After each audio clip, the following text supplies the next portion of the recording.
It's strange how some memories refuse to fade, even when you've done everything to forget them.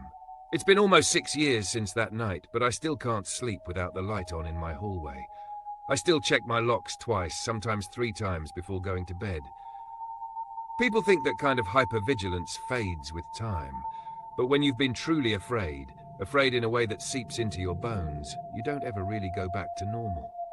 And that night, I was more than afraid. I was hunted. It was the summer of 2019.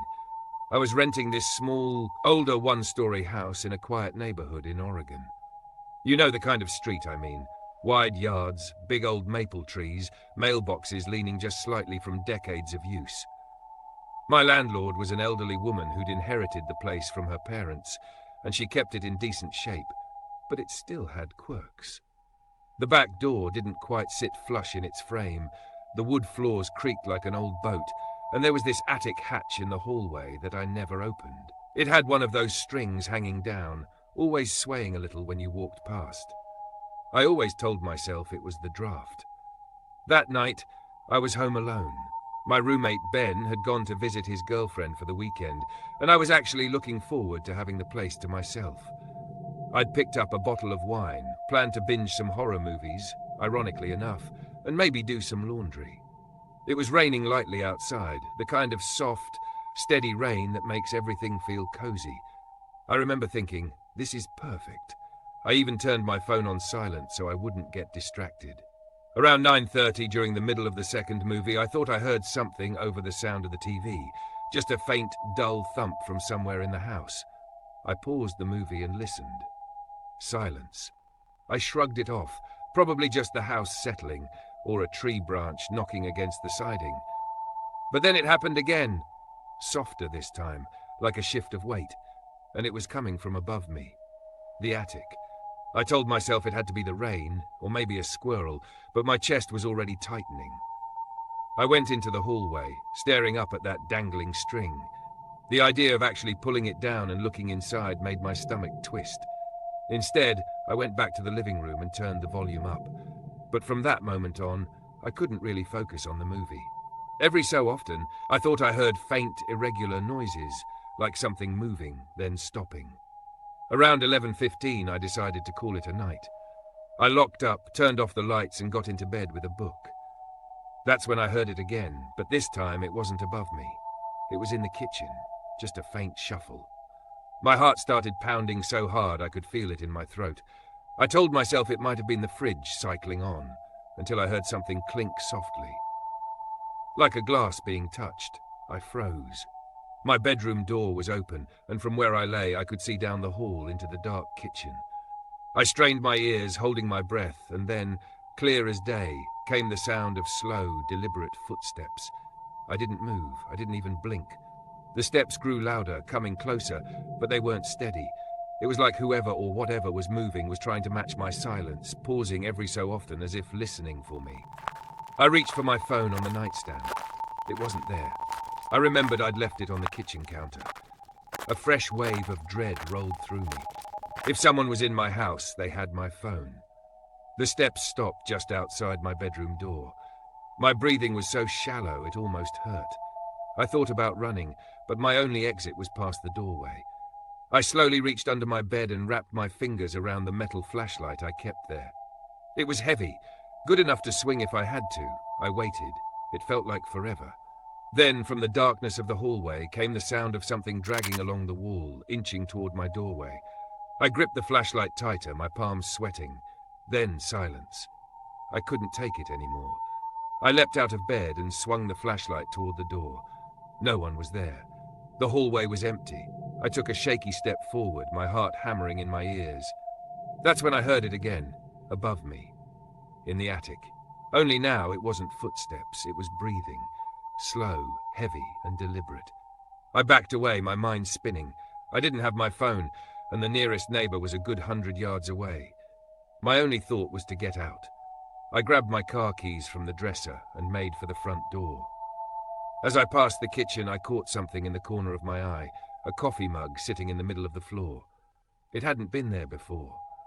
I yanked the door open and bolted to my car.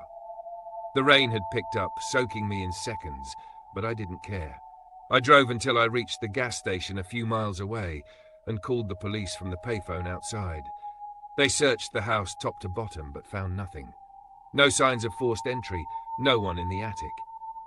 But when the officer came back from checking the crawl space, he looked unsettled.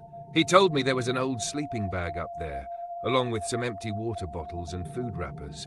Whoever had been there had probably been living in my attic for days.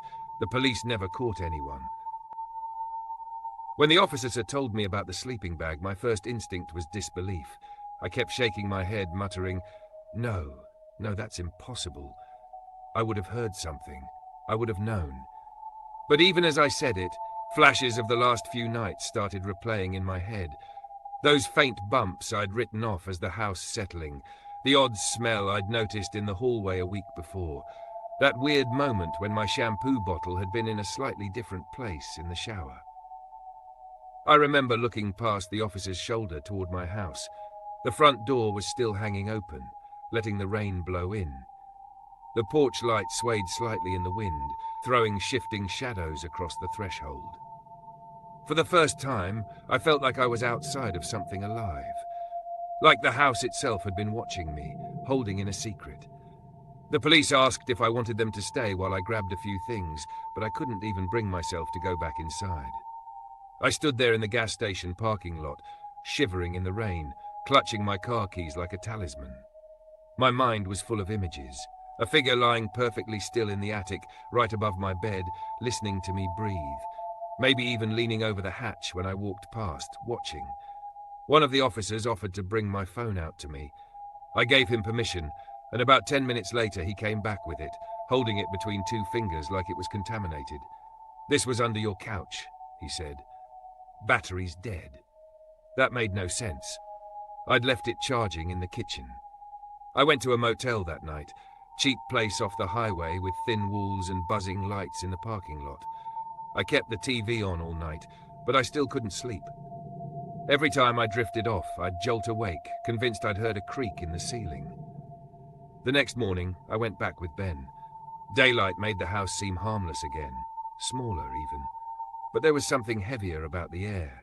I kept imagining the sound of slow, deliberate breathing just beyond the edges of my hearing. We climbed into the attic together. The air up there was stale and warm, full of dust motes hanging in the sunlight from a small vent. The sleeping bag was shoved into the far corner, almost camouflaged under old boxes. It looked flattened, like someone had been lying in it night after night. Next to it were a few crumpled water bottles, a half-empty bag of trail mix, and something that made my stomach drop, a small, child's drawing done in crayon. It was a crude picture of a house, my house. And in one of the windows, there was a little stick figure lying in bed, and another stick figure standing over it. Ben swore under his breath. I wanted to get out of there immediately, but something kept my eyes fixed on the far wall of the attic. There were faint scratches in the wood, long and uneven, like someone had been dragging their fingernails or maybe a knife along it, over and over. We left after that, and I broke my lease within the week. My landlord didn't even fight me on it. She just said, "I understand." That was the only time she ever looked me directly in the eyes, and there was something there, something like recognition. It's been years now. I live in an apartment on the 3rd floor, no attic, no crawl space. But last winter I was lying in bed one night when I heard a faint, familiar sound, slow, heavy breathing, coming from the ceiling vent above me. And this time, I swear I heard something shift when I held my breath.